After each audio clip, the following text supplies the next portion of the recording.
using our eyes, we can see it, but the sun is there in the sky. But it's not also good if you are staring at it. It's very painful to our eyes.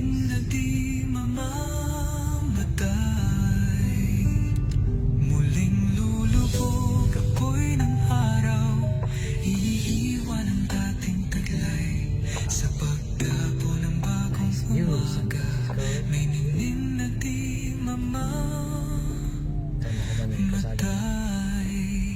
diba ate? Yeah.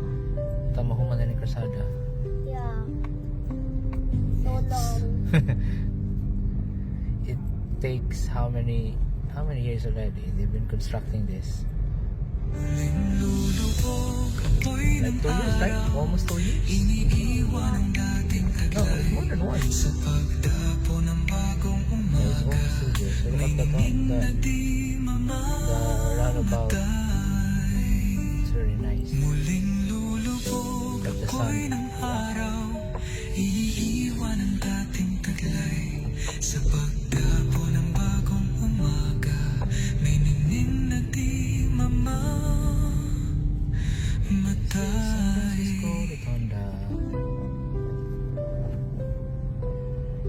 Nice, nice.